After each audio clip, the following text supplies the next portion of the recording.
Hello दोस्तों, आज के सवाल है आपके सामने शेषफल वाले मैथ्स वाले सवाल। ठीक है, कैसे करते हैं चलिए शुरू करते हैं। सवाल है किसी संख्या, कोई नंबर होगा, किसी संख्या को 296 से भाग देने पर 75 शेष बचते हैं, तो उसी संख्या को 37 से भाग देने पर शेष क्या बचेगा। इस तरह के सवाल आपने मैथ्स में बहुत जगह देखे होंगे, लेकिन इसका बेसिक क्या है मैं आपको आज वो सिखा रहा हूं, फिर अपन सवाल कर लेंगे, उससे कोई दिक्कत नहीं आएगी। तो बेसिक क्या होता है, सबसे पहले देखिए, अगर मैं आपको बोलूं 2/5 है कि 5 का भाग लगाओ 2 में और शेषफल बताइए कि शेषफल क्या आएगा।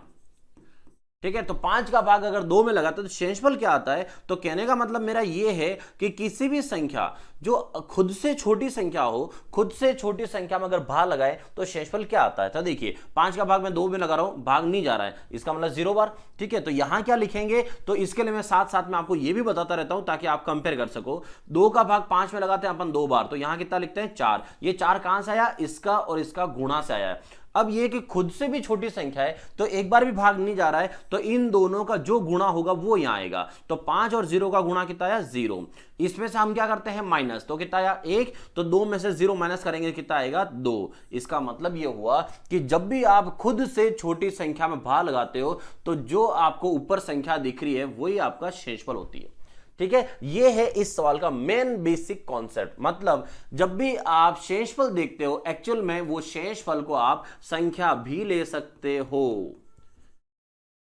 समझ रहे हो, किसी भी संख्या का शेषफल जो आता है, आप उसे संख्या नहीं पता हो तो आप उसी शेषफल को संख्या मान सकते हो। ठीक है, चलिए शुरू करते हैं। इस सवाल में देखो अब क्या है, यहां दे रखा है किसी संख्या को 296 से भाग देने पर 75 शेष बचते हैं। तो अब मैं इस सवाल को ऐसे कर सकता हूं कि वो संख्या में मान लेता हूं 75 है और उसमें मैं 296 का भाग लगा देता हूं।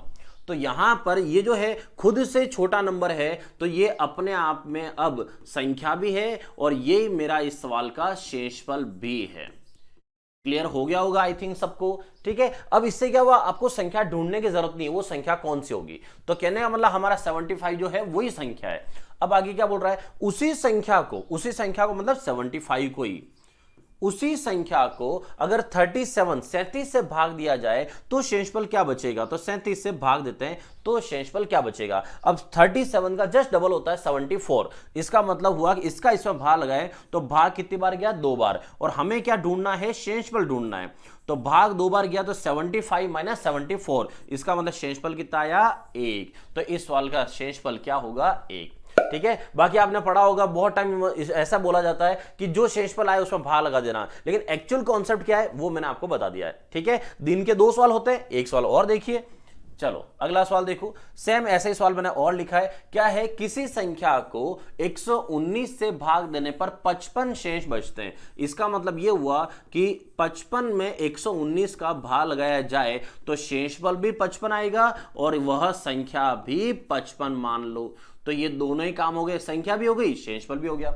अब वो बोल रहा है उसी संख्या को 17 से भाग देने पर, मतलब 55 को 17 से भाग देने पर बताइए शेषफल क्या होगा। तो 17 3 17 3 51, 51 और लास्ट में कितना बच गया 4। इसका मतलब इस सवाल का आंसर जो है शेषफल कितना हो गया 4। कैसा लगा आपको ये सवाल और वीडियो पसंद आई हो तो लाइक का बटन जरूर प्रेस करिए, कमेंट करके मुझे जरूर बताइए कि आपको ये शॉर्ट ट्रिक्स वाले वीडियो जो सीरीज मैंने शुरू की है वो कैसे लग रही है, और चैनल को सब्सक्राइब करना ना भूले। मिलते हैं अगले वीडियो में।